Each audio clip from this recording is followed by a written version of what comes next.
Well, we finally reached the end of the Voyager arc, Part 2 arc, and that can only mean one thing.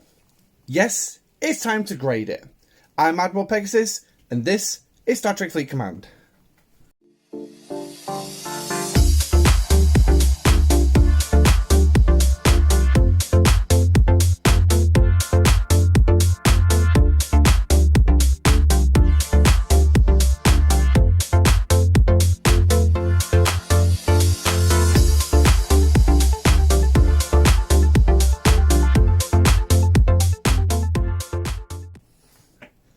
Hi guys, and welcome back to the channel. Now firstly, there is no background music today because yeah, hang on, is there actually?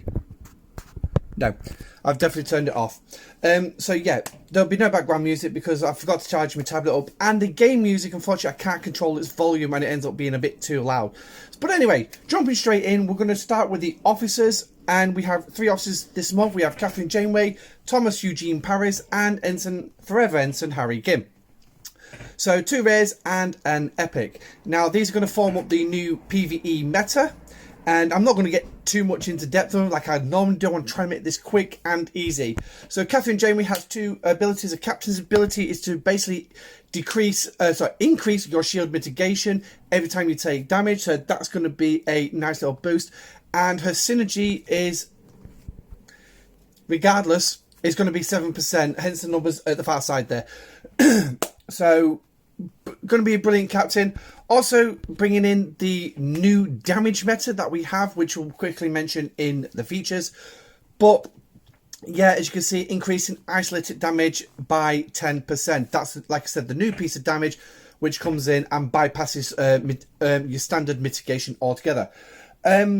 Decent officer. Probably say she's a B-grade officer. But a lot of players have been shouting about the new PvE meta with the Voyager crew, which is good. So,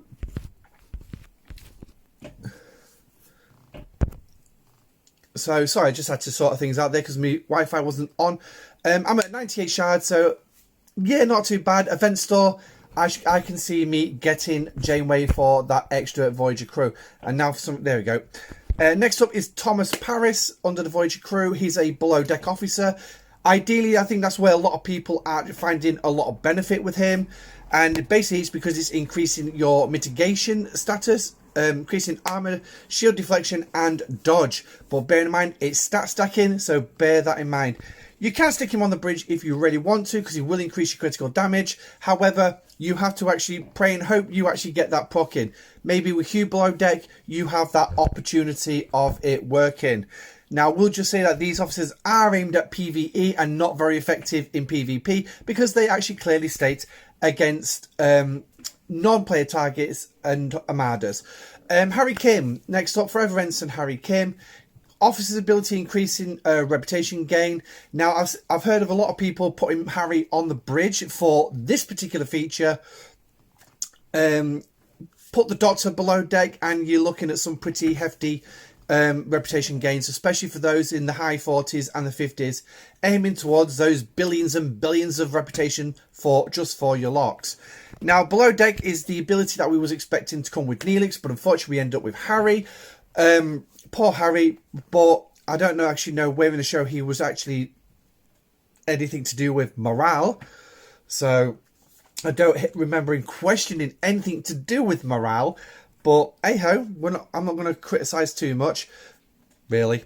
But it's a 10% chance to pop morale when below deck, when fighting red dots and armadas. Now, what these are going to be like against gold dots, I do not know. Potentially a good effective, but we can wait and see. So, that's the officers this month, and what we're going to grade them. Well, I'm actually going to tell you, I'm going to say B on this one, because they are a brand spanking new PvE meta. People are raving about them as well. On Discord, I've seen screenshots of players using these on Voyager to solo even the new formation armadas. So, yeah, they're going to be pretty nifty. So, it's a B for the officers. Next up is Voyager.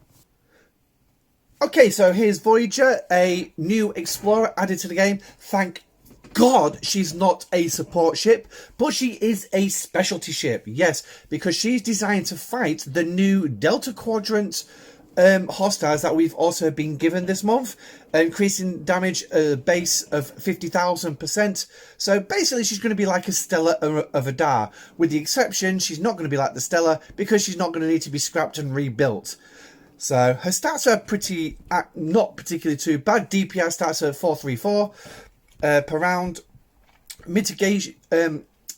Mitigation isn't particularly too bad neither, and when it comes to her hull health, she is actually stronger than the Cerritos and the Titan in terms of hull health and shield health.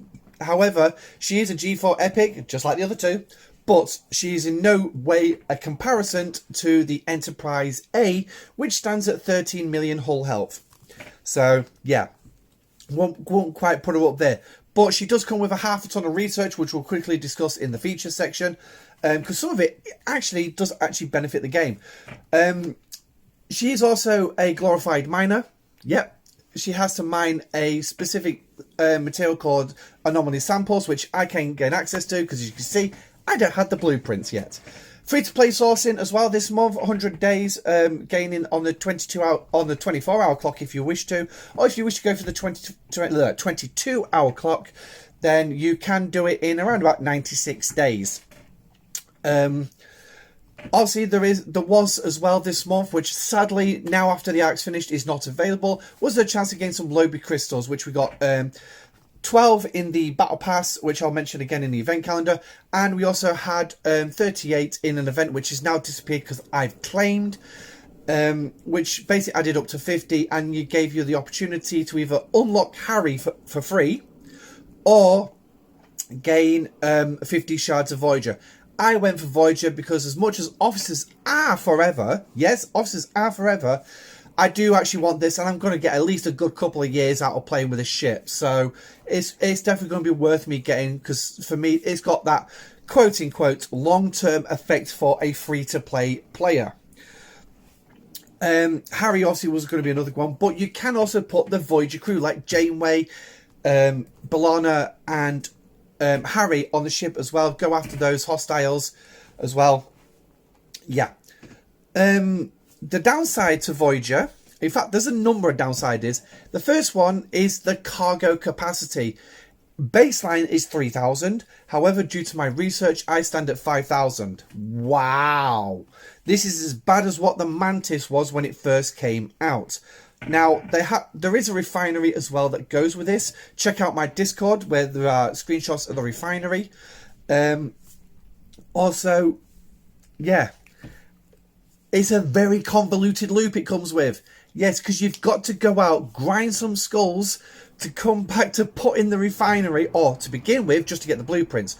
Once you've got the ship, you still have to go grind those skulls to come back to the refinery to refine some stuff, to get some tokens, to go mine some stuff and kill some stuff, to come back to refine some more, to go out, do some more again, to come back, and start the whole loop over again. Yeah. It is a very convoluted loop. Now, the ship does also come with two abilities. The first one is Active Centers, revealing one hidden hostile, which is a species 8472 bioship, which will chase you down. Yes, it will chase you down, but be careful because it can be poached by other players in the system. So make sure the system's clear before you try and summon one. Second one is Astrometric Scan.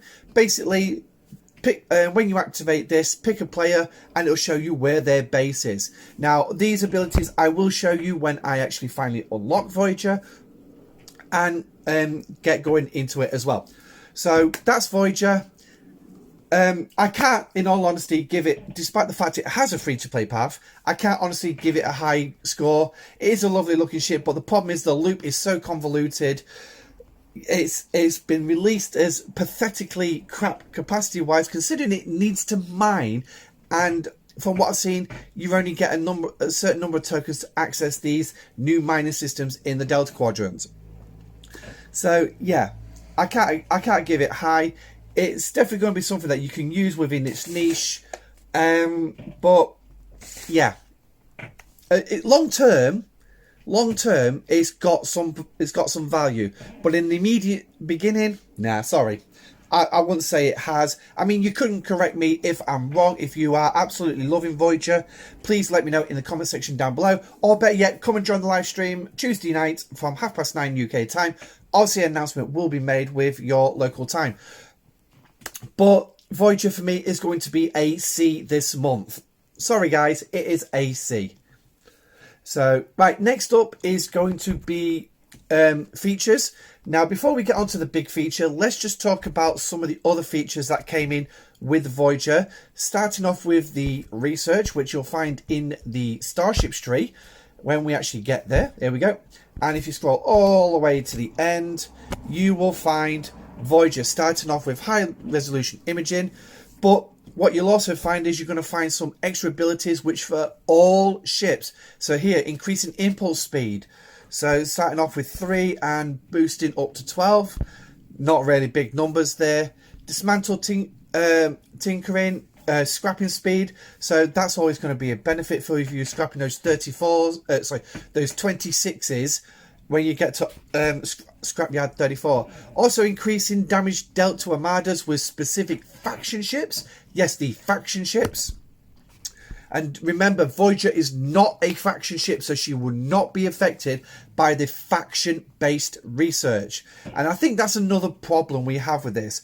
But there are some various other things, but this is the one that you ideally want to try and work towards as quickly as possible, increasing your cargo amount. So basically, I'm just going to have an extra 3,000 added on top of my cargo, increasing me to 8,000. So I'd probably recommend you get to around about tier 4, add that 6,000 on top. Yes, this is base value. It's based at 3,000. And it's 100%, so it'll be 3,000 on top of 3,000. And then obviously on top of that will be your other cargo research, such as the Treasury and other ones located throughout different researches. But tier 4 would probably be the best one. It adds 6,000 onto your cargo, so you'll be looking at straight away as a bottom figure of 9,000. Add on your research based on 3,000, and you are looking at potentially around about 10, 12,000 cargo, depending on your thingy. Then also we've got a max cargo as well for cargo ships, and there's a nice little boost.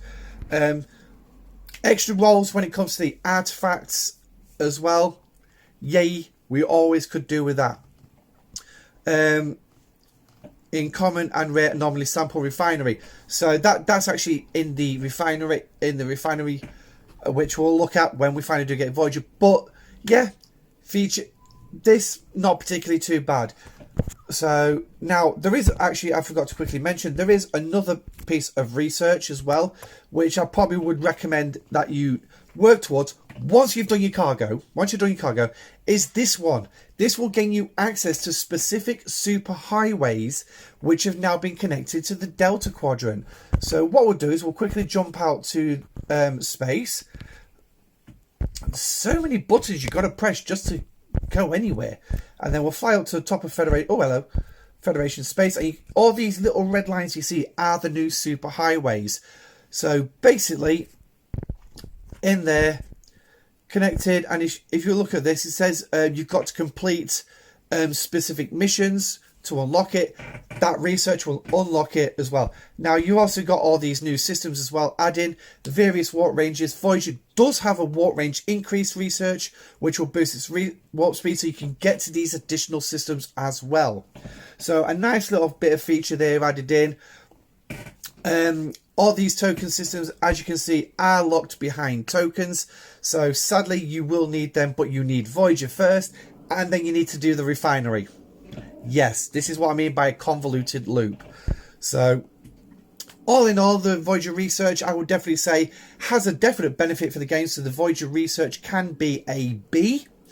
No questions about that one. So I'm happy with that one. So the next piece is actually Isolithic Damage, but I'm going to need a bigger screen to show you this. Okay, so the next feature is the new damage that was been added, which is called Isolithic Damage. Now, I'm going to quickly point out Scopely is inept to actually follow Star Trek chronology here. And, yeah. Because, take a look at that. Now, if anybody can remember where this was mentioned in the film Star Trek Insurrection, when Riker and Deanna were actually studying up on the sonar and the Baku. And I'm trying to remember what the project was called. Duck Blind. The Duck Blind Operation Duck Blind. Where they're basically going to remove the Baku off the planet and use the rings to create a fountain of youth sort of thing for everybody. Now, they mentioned, obviously, according to the second Khitomer Accords, isolytic weapons were banned due to the fact that they damaged subspace. Ooh.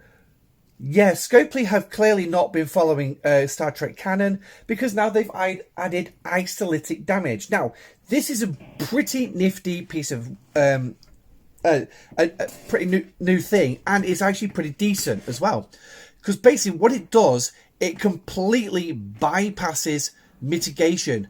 And what it'll do, it'll take a certain percentage of your standard damage, turn it into isolytic weapon damage, pass straight through the shields, and then add back on top of your damage, increasing what you've lost at mitigation. So if you're firing a 1 million shot and you've got a 70% and your opponent's got a 70% mitigation, you're looking at losing 700,000 off your damage.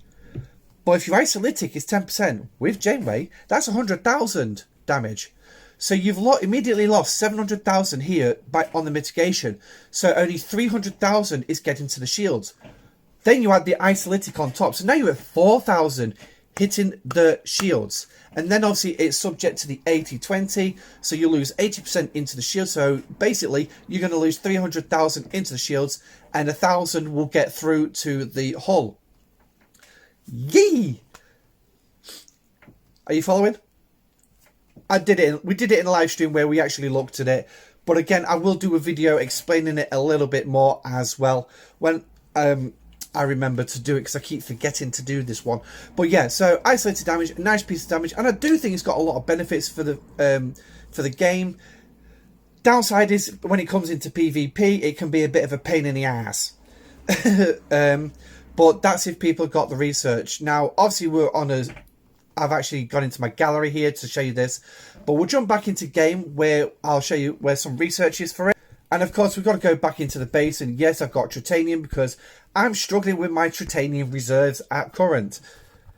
Blooming upgrades. But if we actually look here, and you'll be basically looking through this for anything that says isolytic damage. So we've got the Captain's Protons Blaster here, which is one of the 3 that was actually given to us for free this month. And basically increasing isolytic damage by 1%. You had the option of doing the Explorer with Morale, Battleship with Burning, or Interceptor with Hull Breach. So you need specific officers on the bridge, really. But yeah. But in any case, isolytic damage is actually quite effective. Now, there is some as well that work towards defense as well. If we just... where are you? Here we go. So here, increases isolytic damage defense for battleships. So this one you can put on things like your Auger, your Katinga, your Corsair, or however you pronounce that word. But yeah, so it'll reduce the amount of isolytic damage that you actually take. In PvE, basically it's going to mean that the fights end in less rounds, cheaper repair bills, unless you decide to actually go for the second option with this, is actually more red dots killed. So definitely, if it works against the gold targets, then it's definitely going to be something that's going to be a massive advantage for you for doing missions. So what can I grade this one? Well, it's going to be a B. So overall, the features this month will be a B. Now, I will just quickly tax on to the end here, because when I did the first 3 takes on this, I forgot this bit. If we go to field training, there is actually a Voyager one.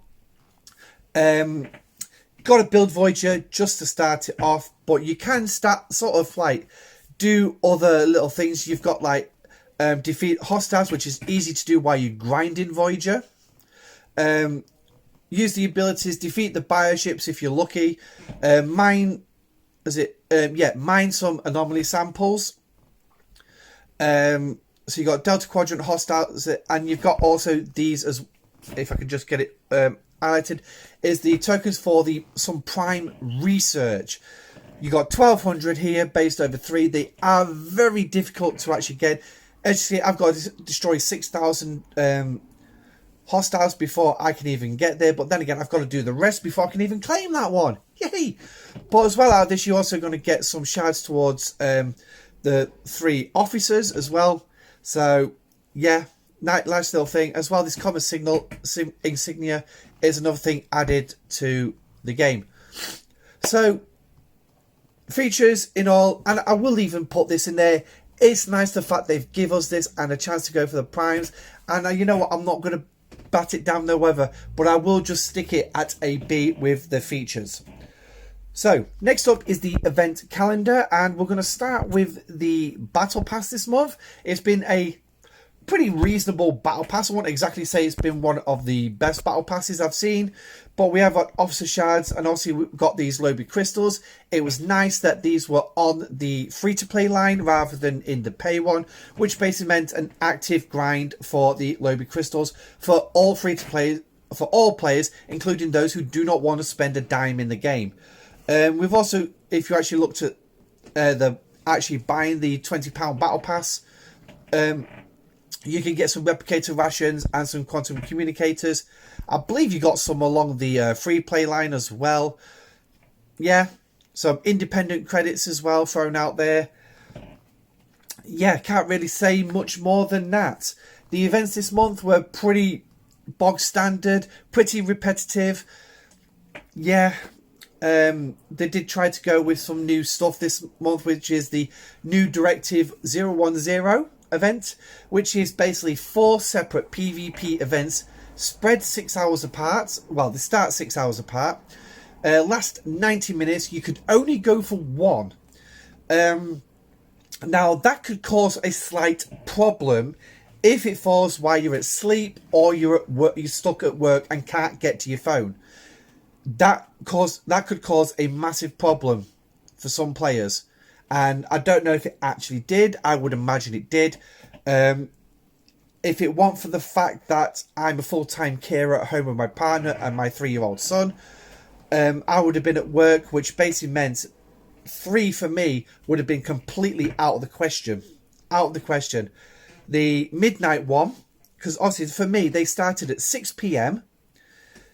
12 midnight, 6 a.m. and 12 midday. Well, 6 p.m. at night, that's usually when I'm sorting the kids out for bed. Finishing their teas, bathing the kids, get them ready for bed, to go up at 7 o'clock. 7 o'clock is getting them off, story time, fall asleep, make sure they're all tucked in. Not usually done till about 7:45. So usually I'm gone for a fair whack of time. So that could be very problematic for me. Midnight, yeah, I'm absolutely shattered by midnight. For those of you who watch my live streams on the Tuesdays, you notice from around about 10 o'clock I can start yawning. So, yeah, that one can be a little bit problematic. I did try it, got an hour in, I had to stop. 6 a.m, yeah, that's getting up in the morning. I'm still asleep till 6:30. Get up, sort myself out, get the kids up, pack up's made, and then kids off to school. So from basically 6:30 up until 9 o'clock, I'm really actually busy. So again, another issue. 12 midday for me won't be too much of a problem, except for the fact that I'm just getting home with my son from his morning at school.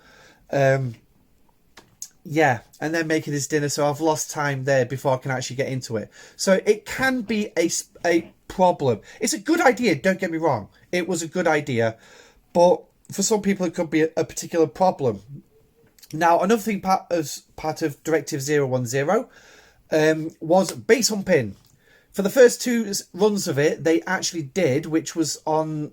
It was the first 2 Thursdays of the month. 15th and 10th. The 10th and the... Was it? No. 8th.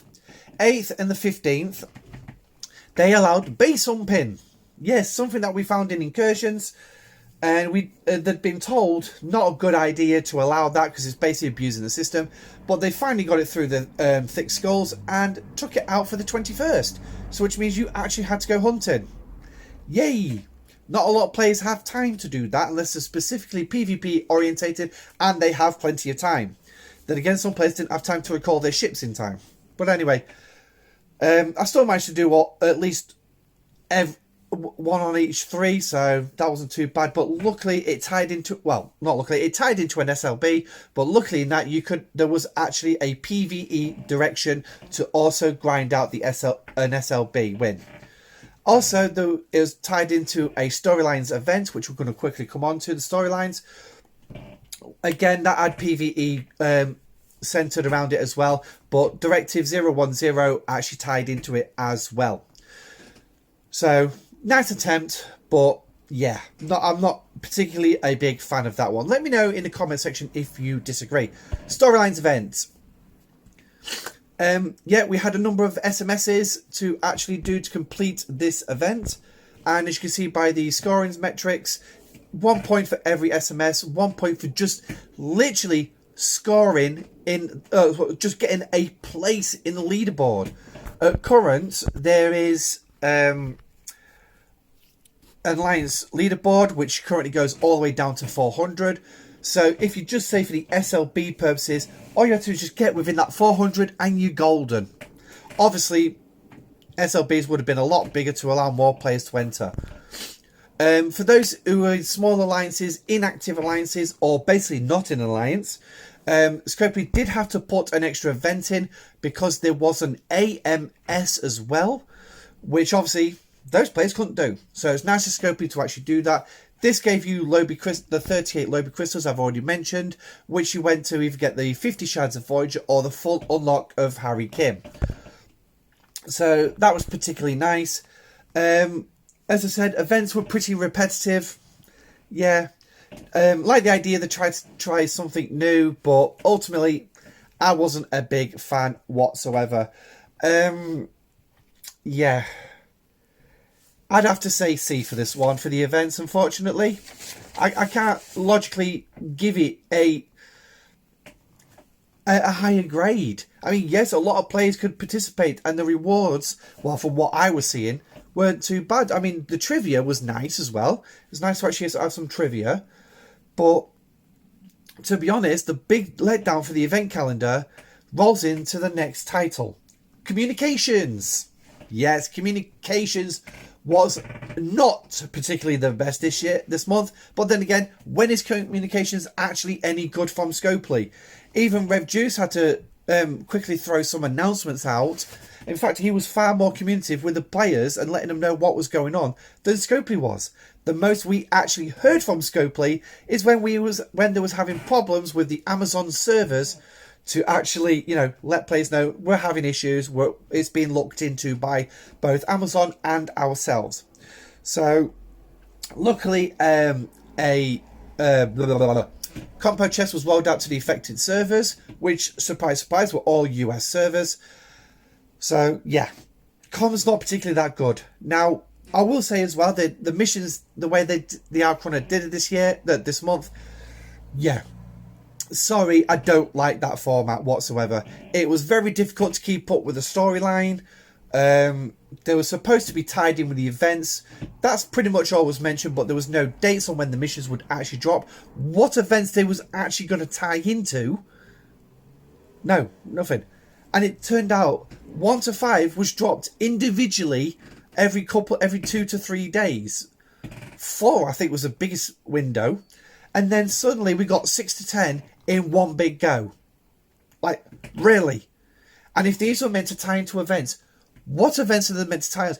Tell us why we need to be focused on this storyline and watching the storyline and seeing how it ties into the events. Tell us.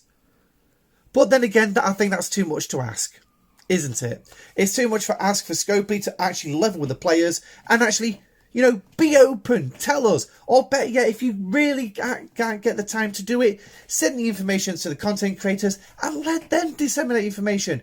It's bad when content creators are literally there thinking, well, sorry, I don't know. I don't know the answer to that one. Oh, hang on, we just noticed this. Oh, quick, let's get an announcement out about it. Yeah. I think there was the occasional bit of communication, but not much whatsoever. But for the players base, yeah, communications from Scopely was not particularly the best. So, yeah, D for communications this month. So I can't justify giving communications any more than that. Now, there is one thing in regards to the communication which is beyond Scopely's control, and that is the in-game news. Now, the reason it's a problem is because basically Scopely have to put the individual translations in themselves, submit it to the various outlets that push Star Trek Fleet Command out to everybody, which is Amazon servers, Google servers, Apple servers, those for the PC version. So they've got to submit that, and it takes a couple of days for the translations to go through. So up-to-date communication to go in here is very difficult. Now, it's like the event calendar. The Art Chronicle literally submit this about 2 to 3 days before it goes live, and it will go live in the game when it's supposed to go live, because it's already been authorized by those servers. So a bit of a pain in the ass. So I would probably highly recommend keep an eye on Discord. The official STFC Discord will be the best place to catch announcements, in all honesty. But the content creators, including myself, do have a link which connects the announcements to our individual Discords, so you can catch them in there as well. But that's it, really. So, with all that, what's the final grade we're going to give this month? It's going to be a C. We've got Officers at a B, which is 3 points. We've got the Voyager itself as a C, which is 2 points. Features, which is a B, 3 points. Event calendar, a C, another 2 points. So there you got 10 points. And comms at a single point, that's 11 points. That's going to be a C. So not much else to say, really.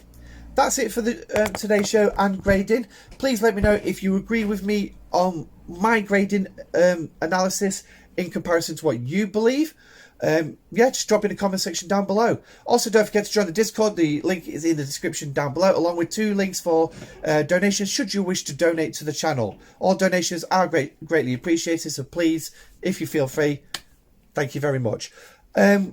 Other than that, not else to say. Live stream Tuesday night, 9:30 UK time, as usual. So I shall see you there. I'm Admiral Pegasus. This is the Pegasus Show. Stay safe, live long and prosper, and I'll see you on Tuesday. Bye bye.